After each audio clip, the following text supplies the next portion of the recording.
Swayam Prabha. Digital India. Educated India.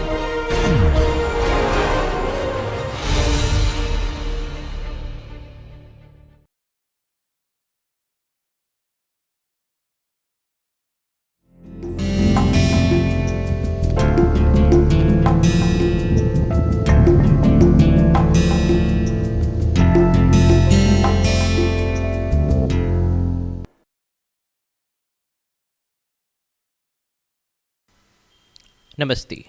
We carry forward our discussion on human population and conservation, and in this lecture we shall have a look at human development and sustainable development.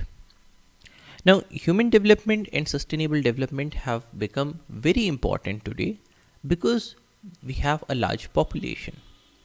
Now, when we have a large number of people and all of these people require certain resources, they require food, they require clothing, they require houses and so on. At the same time, they also require a large amount of resources for their development. They require electricity, they require computers, internet connection, good health services and so on.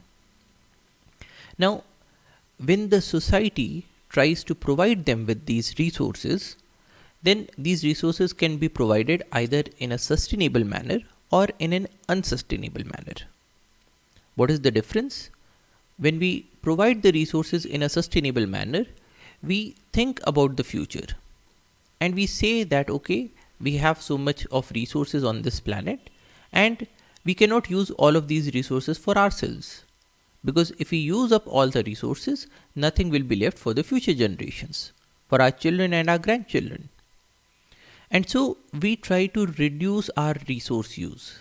We try to use as much resources as are very much essential, and we try to get them through ways that are as renewable as possible. That is, if you have an option whether to use electricity using coal or electricity using, say, solar photovoltaics. So a sustainable resource usage would go towards the renewable sources of energy such as the solar cells. Because we need to conserve our coal and our natural gas and our petroleum even for the future generations. Because these are not just required for energy usage, but they can also be used for making a large number of products. These are chemicals and they can be used in that way as well. And so when we talk about sustainable usage, we say that okay, we are going to reduce our consumption and we are going to save for the future. This is very similar to what people do for their retirement planning. So if you get salary, you do not spend everything, because you need to save something for your retirement as well, for days when you are not paid any salary. Whereas in the case of an unsustainable usage, if you get a paycheck and if you use up everything, if you spend everything, whether you need something or not, if you buy things, then after a while you will end up with a stage where you do not have any savings. So this is a very similar concept. And because we have a large population today, so we are making a huge impact on the environment. And the impacts are also leading to several consequences. Consequences like global warming, climate change, or pollution of our water resources, or filth everywhere. So in the case of a sustainable resource usage, we will be able to overcome these challenges. So this is what we are going to discuss about in this lecture: human development and sustainable development. And in this context, let us begin by what Gandhi said. Gandhi says that the world has enough for everyone's needs, but not everyone's greed. That is, we have enough resources to meet the needs of every person on this planet. We have enough resources to provide them with food, with shelter, with clothing, with healthcare, with education and everything. But the world does not have enough resources to meet the greeds of people. So if somebody says that okay, I have one car, but I want to have 10 cars, or I want to have 100 cars. Now this is something that the world is unable to provide for. If somebody says that okay, I need to have a television in every room in my house, that is something that the world will probably not be able to provide for. If everybody moved into such a lifestyle, then we will very soon run out of our resources. And so the world has enough for everyone's needs, but not everyone's greed. And so if we want to have a planet that is supporting us for a very long period of time, we will have to forego the greed. And this is the crux of sustainable development. Sustainable development tries to meet everybody's needs, but not the greed. So sustainable development is defined as development that meets the needs of the present. That is, we are not saying that we are not going to fulfill the needs of people. It is development that meets the needs of the present, but without compromising the ability of the future generations to meet their own needs. That is, we will provide for the needs of people. We will do a development that provides for everybody's needs, but we will do it in such a manner that we are not hampering the interests of the future generations. That is, if to meet our current needs of electricity, if we use up all of the coal, if we use up all of petroleum, all of natural gas, then the future generations will be in a very precarious state when it comes to meeting their energy needs. If we trash the planet to such an extent that it becomes inhospitable, it becomes unlivable, if we emit so much amount of carbon dioxide into the atmosphere that the global warming and climate change melt all the glaciers, and so most of the areas become flooded, there are huge climate extremes. In such a situation, how will our future generations meet their needs? We will be putting them in a very sorry state of affairs. And so that is not sustainable development. Sustainable development is one that meets the needs of the present without compromising the ability of the future generations to meet their own needs. And the most important thing is that it is not the same as economic growth. There is a difference between growth and development. So what is growth? Whenever we talk about development, in the layman terms, we always refer to it as the growth. So a society becomes more developed when the GDP increases. That is the normal way of thinking. But that is not development. That is only growth. Increase in GDP is only growth. Growth refers to increase in size or the level of output. So basically, if you see a child growing, then every year the child increases in its size. The child increases in its weight. That is growth. That is not development. So increase in size of something, increase in the level of output of something, increase in GDP, all of these are only growth. Whereas development is the process by which the economic well-being and quality of life of a nation, region, or local community are improved according to targeted goals and objectives. That is, development is a process. It is not a one-shot thing. It's a process. It continues for a very long period of time. And what does this process do? It improves the economic well-being and quality of life. So it not just provides people with more money, but it also improves the quality of life of a nation, region, or local community are improved according to targeted goals and objectives. That is, if we talk about, say, child development, then child development is not the same as growth. So when the child increases in size and weight, that is growth. But when the child learns new things, when the child has got a better grasp over his or her own reflexes, when the child learns how to speak and so is able to communicate with others, then we say that there is a child development that is happening, a development of the mental faculties, a development of the physical abilities. Now, when we talk about development, it's not the increase in size of something. It is a process in which something is improved, not increased, but something is improved. So the ability to think is improved, the ability to communicate is improved, the ability to do something is improved. Now that is child development. And similarly, when we talk about the development of the society, then something gets improved. So for instance, when we talk about economic growth, we were saying that okay, the society will produce more things. That is growth, increase in the output. But then if you produce a large quantity of grains, but these food grains are not available to people. So you have a society in which there are a few people who have a major share of resources and there are a large number of people who go hungry. Then we will say that this is only economic growth, we do not have a development. A very poignant example in our country is the Bengal Famine in 1942.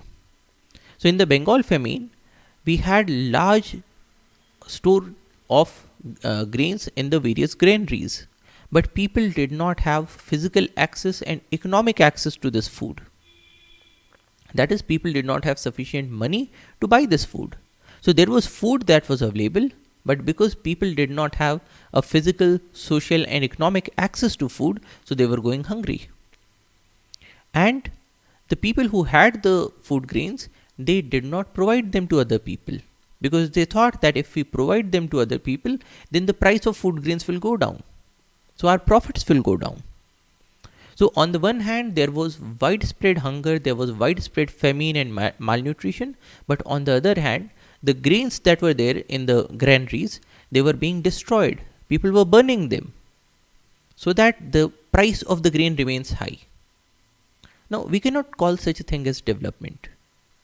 So while we can have economic growth, we can have more amount of production, but development means that this production is available to people to improve their quality of life. So for instance, if we have a country that has a very high GDP, but in that country people do not have access to education, or people do not have access to healthcare, then we will not say that this is a developed country. We will say that okay, this is a rich country, but not a developed country. So development is the process by which economic well-being and quality of life of a nation, region or local community are improved according to targeted goals and objectives.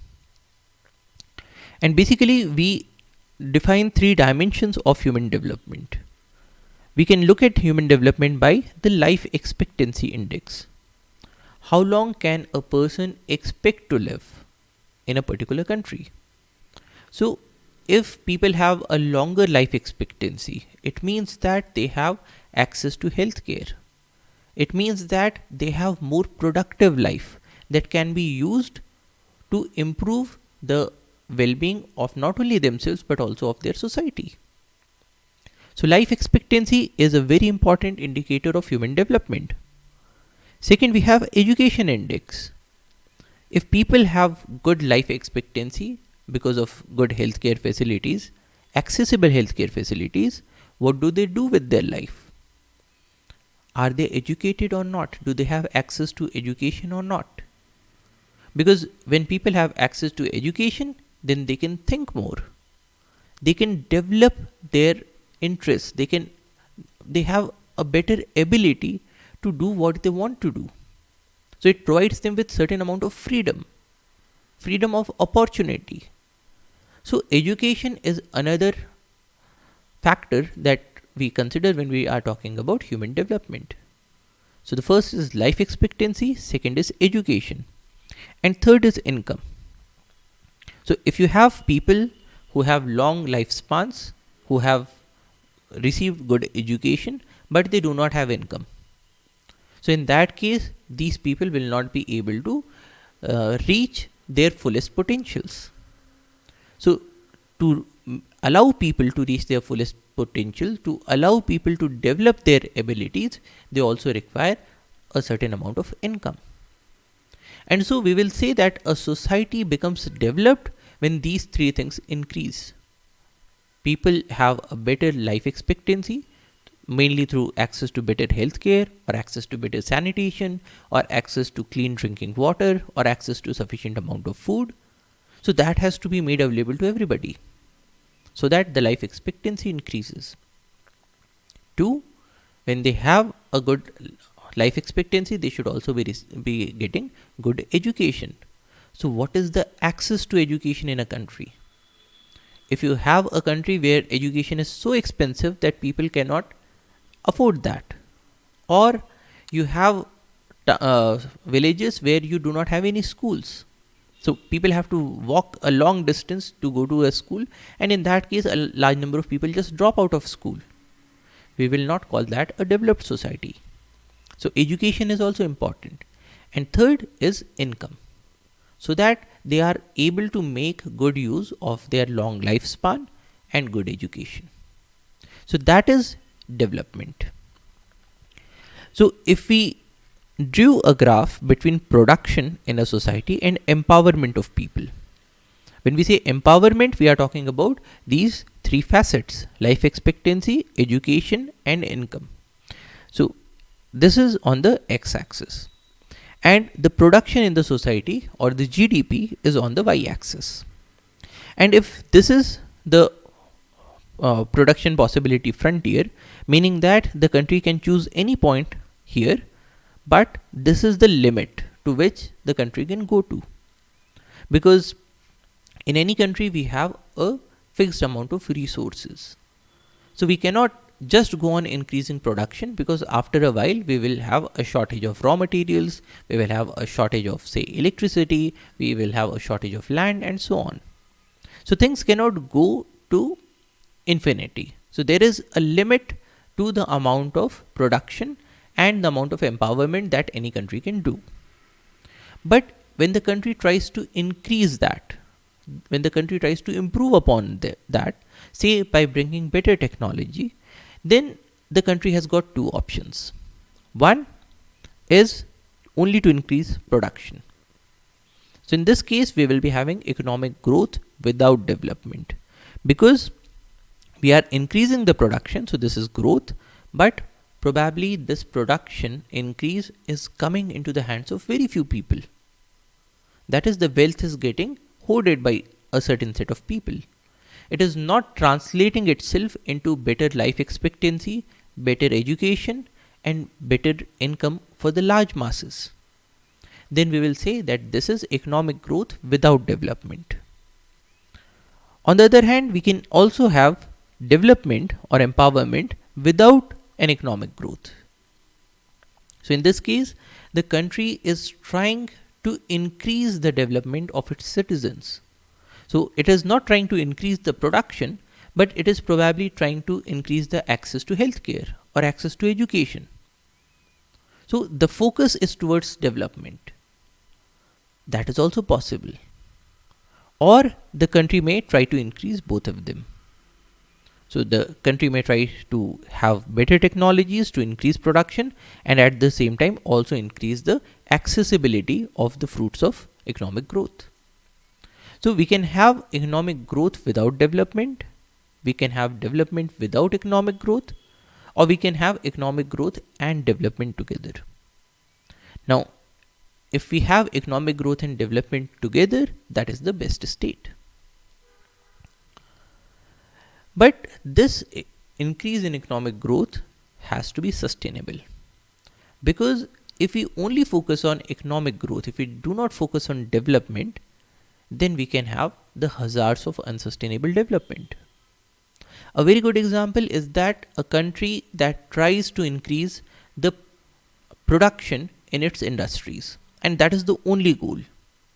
So what would that country do? It would dilute the laws that enable, say, environmental protection. So it will make it easy for industries to grab hold of forests, cut trees, and set up an industry there. Or it can lax the pollution laws, so that now the industries are not penalized when they are polluting the environment. And in such a situation, the industries will find it easier to thrive, because there are less rules and regulations that the industries have to comply. So in that case, we will have setting up of more number of industries. But in the absence of good environmental laws, what will happen is that the forests will be reduced, so people will not have access to the ecosystem services. There will be lots of pollution, which will have an implication on the health of people. So probably the life expectancy would go down. People will start to die because of the large amount of pollution that is there in the environment. So in that case, we will say that this country is focusing only on economic growth but not on the development of its citizens. And whenever we have situations where countries go for economic growth and typically unsustainable economic growth, we see a large number of problems that come up.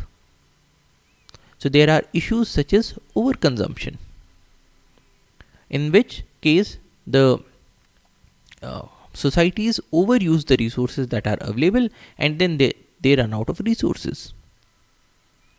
That is, if we take up all of the groundwater in an attempt to increase agricultural production, then after a while there will be no more groundwater left and the agricultural sector will collapse.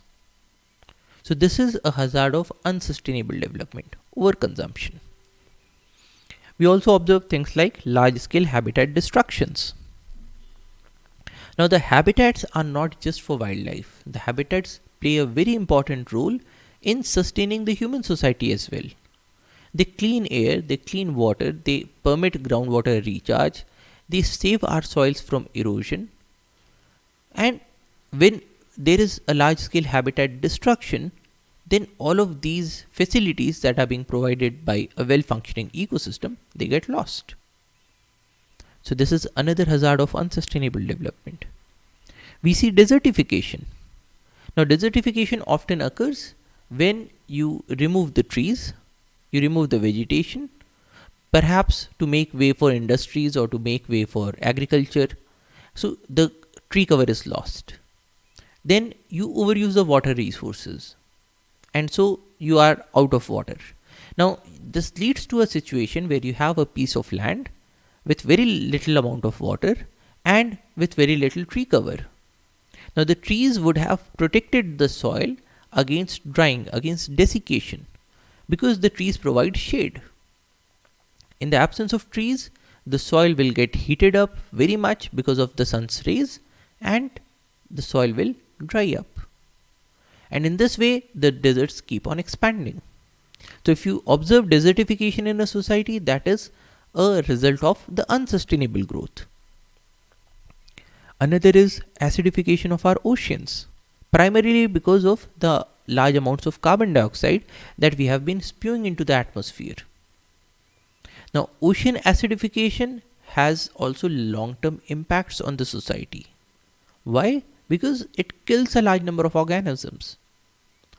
It not only kills organisms like corals, which are made up of calcium carbonate, but it also reduces their habitats.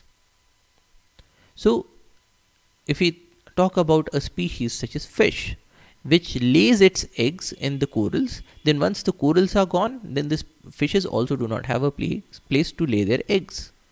And so slowly we will start to observe that the amount of fishes in the oceans will go down. Now, fish is a very important resource for people because they are a very good source of proteins. So once the fish catch goes down, we will observe that people now have to spend more money to get their proteins. And those people who are unable to get the more expensive sources of protein, they will now begin to suffer from malnutrition. And with this malnutrition, probably the life expectancy would go down. So ocean acidification is also having a direct relationship with the development of societies. So this is another impact of unsustainable development. Ozone depletion. So when the society releases large amounts of chlorofluorocarbons, then the ozone gets depleted. And in such a situation, the ultraviolet rays of the sun can easily reach the surface of the planet, exposing human beings and increasing the chances of diseases such as cataracts or skin cancer. Now that again is having a direct bearing on the development of the society, the human development, because now people will be more sick. The life expectancy would also probably go down. Another impact is changes in the biogeochemical cycles such as nitrogen cycle. So we have changed a large number of biogeochemical cycles to such a large extent that now we are having an excess of nitrogen in many of our water bodies. Now that leads to eutrophication, meaning that there is a very fast growth of algae and other water plants, which then take up most of the space in the water body. Once that happens, and when these plants and algae die, then during the decomposition of their bodies, all of the oxygen in the lake is used up. And so the lake becomes anoxic, a lake without oxygen, which then kills off all the organisms that are there in the lake. Now, once that happens, the societies that are living nearby lose their access to things like potable water or lose their access to food like fishes. That is another impact of unsustainable development that we are observing. Loss of biodiversity and extinctions. They have been increasing like anything. And when we have a loss of biodiversity, it makes ecosystems less resilient, less resistant to changes. And when the ecosystems collapse, then we lose all the ecosystem benefits. Another impact of unsustainable development. Or changes in the distribution of organisms, changes in biodiversity. We are observing changes in the climate. And when there is a climate change, then the extreme events in the climate, they increase in their frequency and they increase in their magnitude. So these days we are observing that in areas that are drier areas, they are becoming even more dry. When there is rainfall, there is an excess of rainfall leading to a flood-like situation. When there is a temperature extreme, it goes to such a huge extent that people start dying out of heat stroke. Now, when we have situations like this, when we have a situation when we are having more number of hurricanes and with even greater intensity, even greater magnitude, even greater speeds, then these also impact the human societies. They lead to large scale destruction of property and large scale loss of lives. Now, we cannot say that that is development.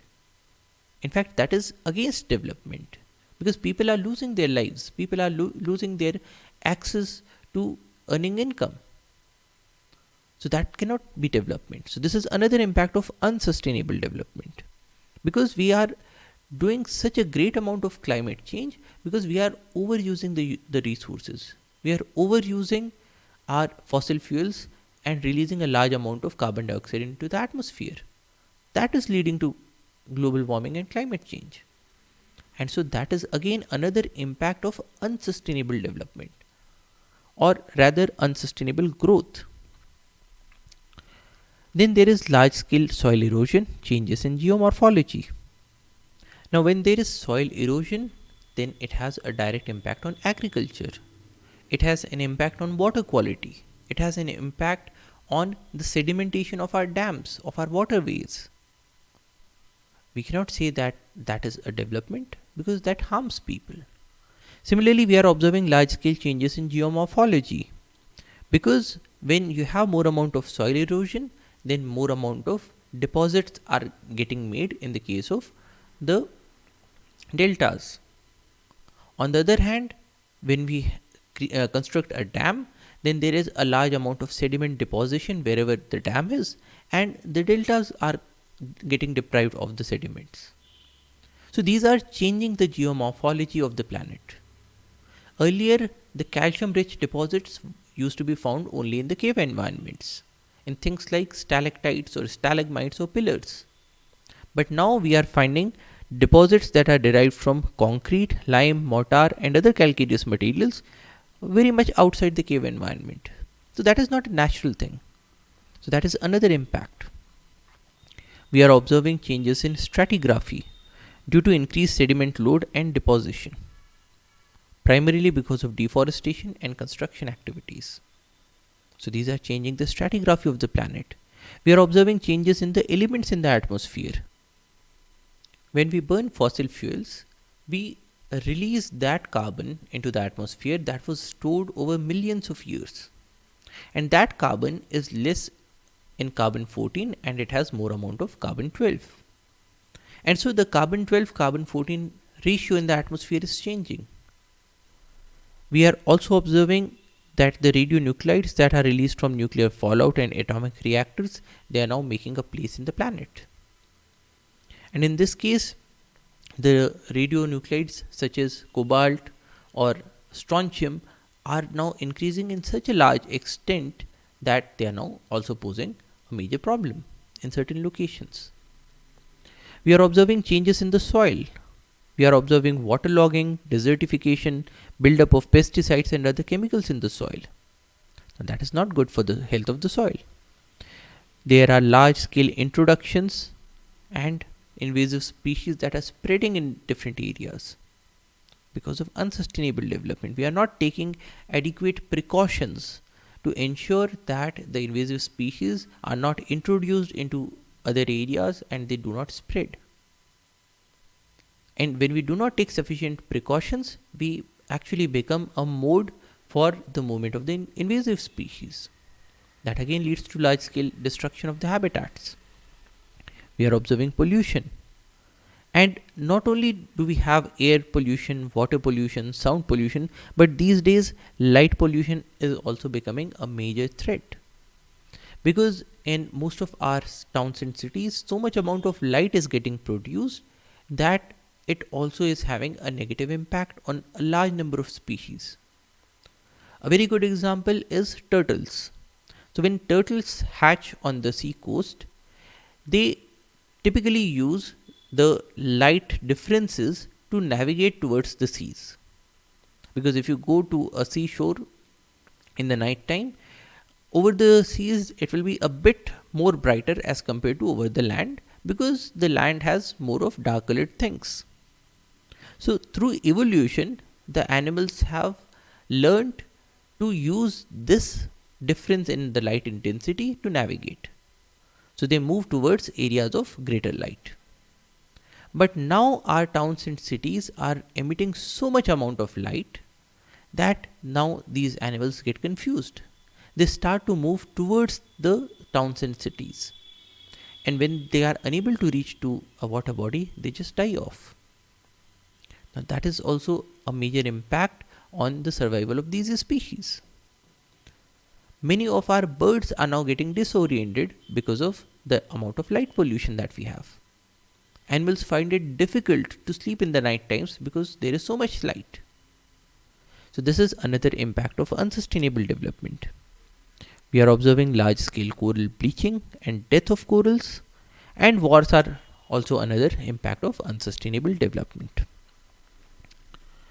So when we talked about sustainable development, one that meets the needs of the present without compromising the ability of the future generations to meet their own needs, we need to be mindful of two concepts. One is the concept of needs.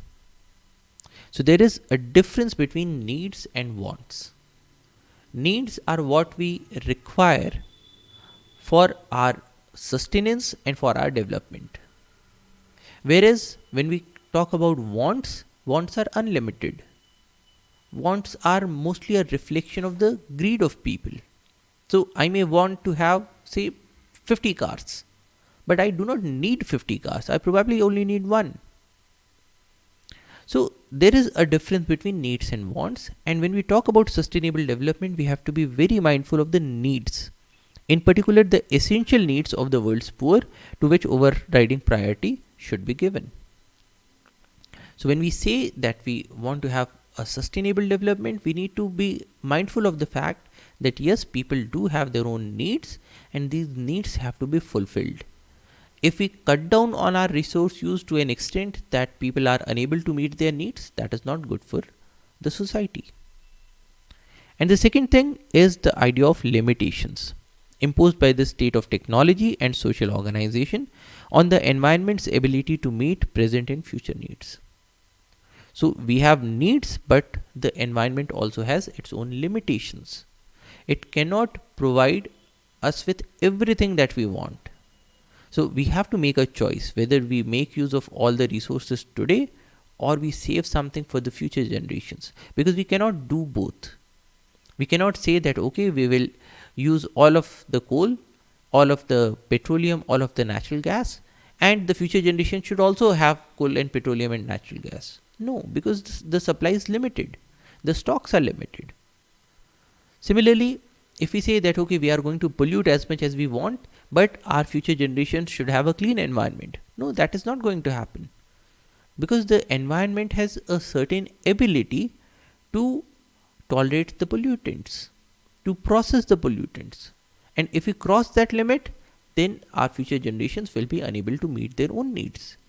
We will be leaving a very dirty planet for them.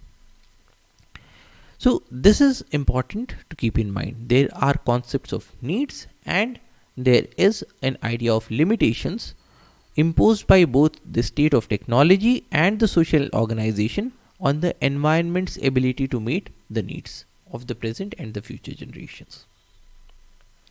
So when we talk about sustainability, there are three pillars of sustainability.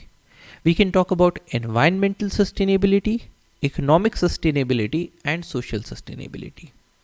So when we talk about sustainable development, we should have all of these three. Now what does that mean? Environmental sustainability puts a focus on things like ecosystem services. So if you want to have environmental sustainability, you need to ensure that the ecosystems are well functioning and they are able to provide the services in an unhindered way. It talks about things like green engineering and chemistry. That is, we should use engineering and chemistry in such a manner that we release less and less amounts of pollutants into the atmosphere or into the water bodies or into the land. So when we have a focus to use technology and especially chemistry in such a way that we make little use of resources and we generate less amount of pollution, then we are talking about environmental sustainability. It includes things like maintenance of air quality and water quality, reducing the effects of stressors like pollution, greenhouse gas emissions and so on, especially on different organisms. Resource integrity by minimizing waste generation to prevent accidental release in the future. So what is this resource integrity? We have got two options. Say we generate a large amount of waste and we store that waste. So we can say that okay, we are saving our future generations by storing the waste so that it is not released into the atmosphere or into the environment. But if you store the waste, then there is always a chance of having an accident. And so when we talk about environmental sustainability, we should try to reduce the amount of waste generation. Merely storing the waste in some location is not going to help. So these are different examples of environmental sustainability. When we talk about social sustainability, then we are talking about environmental justice and empowerment of communities that are burdened by pollution. So when we talk about things like the polluter pays principle, we are talking about the social sustainability. If you pollute the environment and you cause a negative side effect on the communities, when people become diseased, their health is impacted, their life expectancy is impacted, then you will have to pay to compensate for these damages. So when we talk about these things, we are talking about social sustainability, environmental justice and empowerment of communities that are burdened by pollution. Similarly, in social sustainability, we also talk about protection, sustenance and improvement of human health, increasing the participation of stakeholders. How much voice do the stakeholders have when there is a decision being made? So if a factory is being set up in a certain area, do the people in the locality have a voice to say that is this factory going to generate a huge amount of pollution? What are the steps being taken to reduce pollution and so on? Are they heard or not? Are they asked for their views or not? We also talk about education about sustainability, especially in schools and colleges. Do people talk about sustainability or are they only talking about the physical aspects? They are not talking about sustainability. In the chemistry education, is green chemistry taught or not? When we talk about making of roads, do we talk about making underpasses or not? When we talk about the economics of production, do we also consider the economics of sustainable production or not? So education about sustainability is also a part of the pillar of social sustainability. Then we also have protection, maintenance and access to resources and promotion of sustainable living. Does the society promote sustainable living or not? For example, in a country, do we have, say, tax breaks if people want to go for electric vehicles or not? So if the government promotes sustainable living, if the society promotes sustainable living by, say, incentivizing uh, all the actions that are done towards a sustainable living, then we say that this is also a component of social sustainability. And when we talk about economic sustainability, we want to have a job security for everybody. Because remember that when we talk about sustainability, it should be able to meet the needs of the present generation, especially the needs of the poor people. And so it should incorporate job security for everybody. Everybody should have access to resources so that they can have a maximum development of their own lives. So that is a part of economic sustainability. Similarly, we have incentivization of sustainable practices through things like taxations or tax breaks or subsidies. Then we should have market practices for sustainability. Does the market promote sustainability or not? Do we have things like natural resource accounting? So when we talk about the profits and losses of companies, do we also talk about how much amount of natural resources they have used or they have conserved? So that is a part of the economic sustainability. Life cycle cost assessment. When we look at the cost of something, do we incorporate the life cycle cost or not? That is when we talk about things like, say, a plastic bag. Now, a plastic bag today is very cheap. You can have a plastic bag for less than ₹1. But if you look at the life cycle cost, the life cycle cost is tremendous. Because to make that plastic bag, we require things like petroleum. So petroleum has to be mined from somewhere. That has its own environmental consequences. Then there is a huge amount of transportation that happens. When the plastic bags are manufactured, they also lead to the emission of pollutants. So this is all happening before the plastic bag even got made. So even before making of the plastic bag, it led to emission of greenhouse gases, it led to destruction of habitats. Now once you have the plastic bag, once you are done with using the plastic bag, it is generally thrown somewhere. And a large portion of the plastic bags that we are using are getting released into the environment. They get into our water bodies, they get into the oceans. Once they are in the oceans, animals confuse them for food. They eat up these plastic bags, which then choke up their intestines. So this is leading to a huge loss of biodiversity.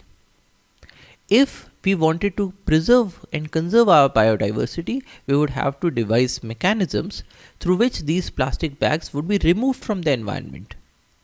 That again would mean a tremendous amount of cost. Now, who pays these costs? The people who are using the plastic bags or the people who are living in the areas that are near to our coasts? Because once you have a large amount of plastic bags that are thrown into the environment, then the fish catch would reduce, which would impact the earnings of the coastal communities. When you throw the plastic bags, then a large number of our beaches will be trashed. And so that would impact the amount of tourists that come to visit these places. Again, we are impacting the income of the local communities. We are impacting the health and the economic conditions of the local communities. And in these cases, the people who are using the plastic bags are not paying the cost. But if all of these life cycle costs were incorporated into the cost of the plastic bag, so when we talk about the buying and selling price of a plastic bag, if we incorporated all of these costs, then probably the plastic bag would have been much more expensive. And if you increase the cost of the plastic bag, then less and less number of people would want to use this plastic bag. It would become more unaffordable for a large portion of people, which ultimately would be good for the environment.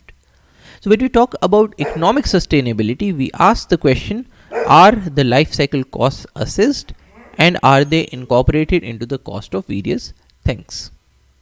And similarly, do we have cost structures to reduce the risk and promote new technologies? Because a large portion of the newer technologies are more efficient technologies. They help us reduce our consumption of resources. They help us reduce the amount of pollution that we are causing. So when we talk about economic sustainability, we also ask the question, does the society promote the development and usage of newer technologies? Again, through means of incentivization, such as things like tax breaks. So these are the components of economic sustainability. And when we incorporate all of these three into the accounting framework, we talk about the triple bottom line. That is, if we want to go for sustainability, we should not just look at the sales that a company makes and the expenses of the company. We should also look at the social, environmental and financial costs and benefits to the society.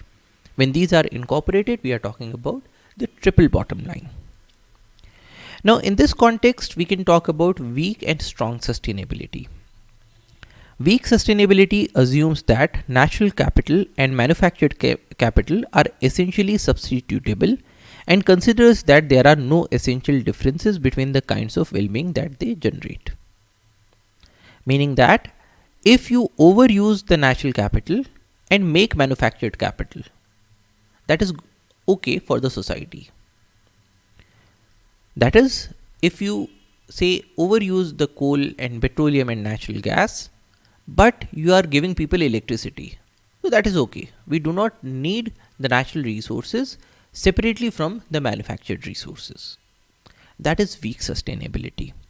The only thing that matters is the total value of aggregated stock of capital, which would be at least maintained or ideally increased for the sake of future generations.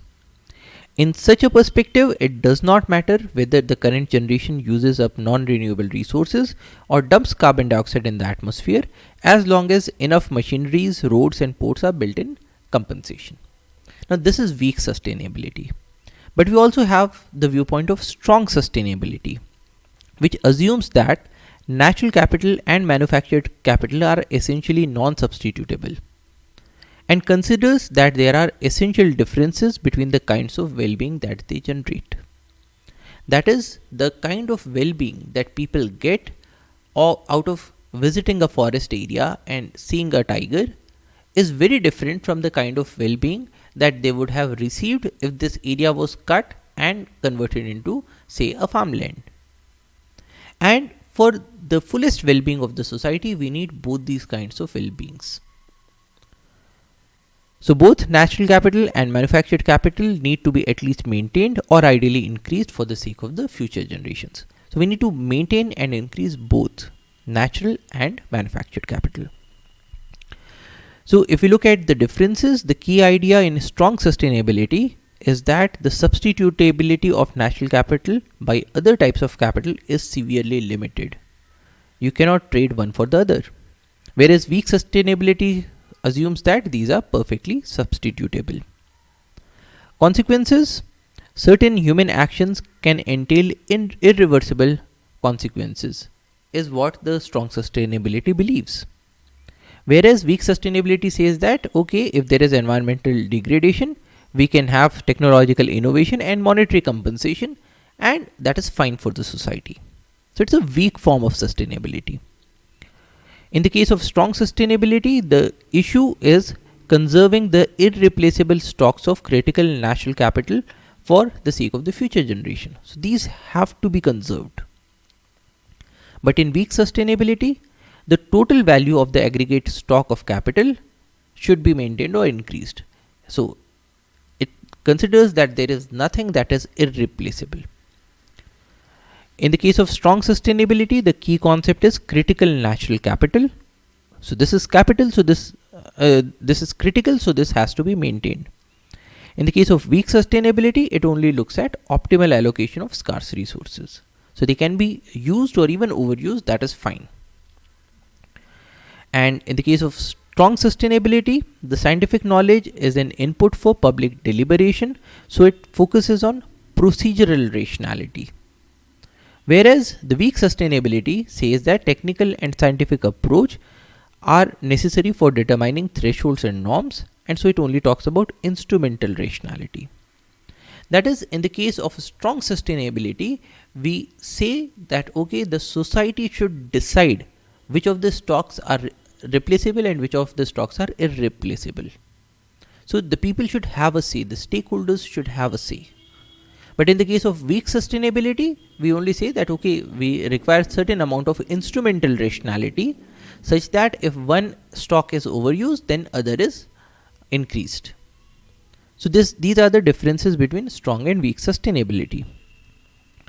Currently, when we talk about sustainability, the most important document is Agenda 21 of the United Nations. So this talks about sustainable development in the 21st century. And it has set up certain sustainable development goals.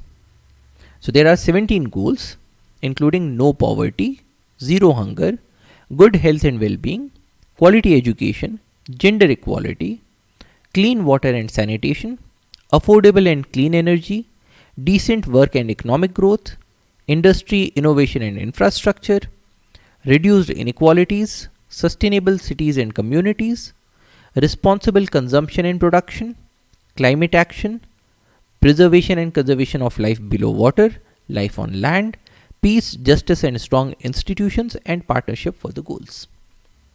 Now, it is easy to see that these sustainable development goals are trying to increase the human development by increasing the life expectancy, increasing the healthcare access, or by increasing the amount of education, or by increasing the amount of employment that is available to people.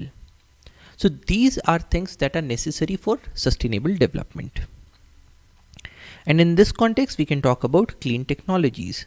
So when we talk about things like industry, innovation, infrastructure, or sustainable cities and communities, or responsible consumption and production, in a large of these, we need to make use of clean technologies. It refers to any process, product, or service that reduces negative environmental impacts through significant energy efficiency improvements, the sustainable use of resources, or environmental protection activities. So clean technology does three things. It can make use of energy efficiency improvements or sustainable use of resources, primarily using less amount of resources, and environmental protection activities to reduce the negative environmental impacts.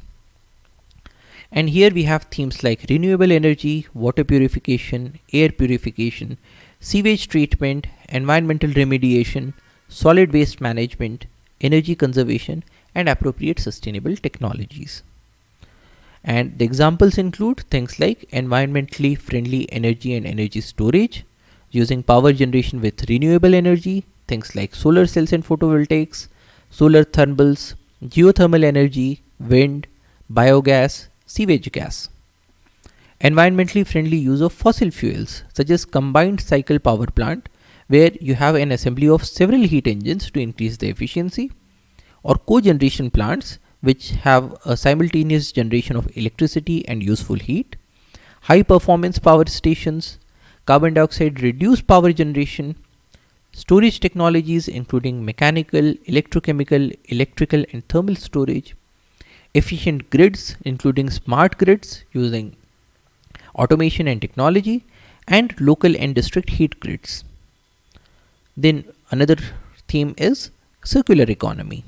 So we have things like waste collection and transport infrastructure, separation and sorting technologies, waste utilization, including recycling and thermal waste treatment, waste disposal, such as safeguarding and removing of contaminants and hazardous waste, reduction and utilization of landfill gas, environmental remediation, including land rehabilitation and ecological restoration, sustainable water management, such as water procurement and treatment technologies, including groundwater monitoring and water purification, water utilization, where we talk about the components of the water distribution system to reduce the losses in the whole system, we make a water distribution grid so that everybody has access to water in a sustainable manner. And we try to increase the efficiency in water utilization, both in the residential sector and in the commercial sector. Then there is sustainable mobility using alternative fuels such as biofuels, natural gas, hybrid drives, electric drives, and fuel cell drives.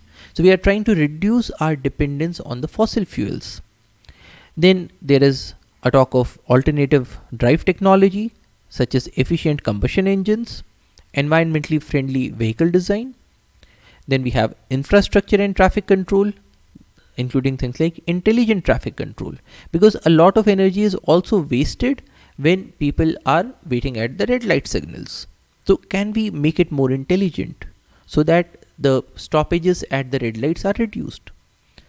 Integrated traffic infrastructure, electric charging stations, natural gas fueling stations.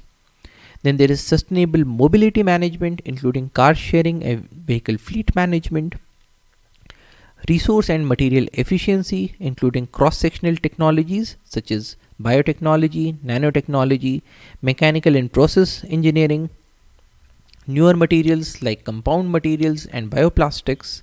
Material efficient processes such as optimization of existing processes, utilization of new materials, reduction of operating supplies, and sustainable design such as eco-design and life cycle assessment. Now, eco-design is an approach to designing products with special consideration for environmental impacts of the product during its whole life cycle. And we also talk about energy efficiency, including industry-specific energy efficient production processes, automation and control technologies, efficient engines, heat recovery, efficient appliances, including electric appliances, information and communication technology appliances, and illumination. Now, illumination is also important to reduce the amount of light pollution that we are causing. So it's not just a saving of energy, but also saving from light pollution. Then we have themes like energy efficient buildings, where we talk about the technical blueprints, the building equipments, the building shells, such as insulation and windows. So in a large number of cases, if you have a good amount of shell, then the interiors can be protected from the extremes of temperature during day and night. What is the placement of windows that you can make such that you have a climate control without use of a large amount of energy? So in all of these clean technologies, you can see that there are two themes that are always running. One, how to make the processes more efficient by using less resources, and two, how to reduce the negative impacts that are caused by pollution by reducing the amount of pollutant load in the environment. So if we do both of these, then we are shifting towards a cleaner technology. So that's all for today. Thank you for your attention. Jai Hind.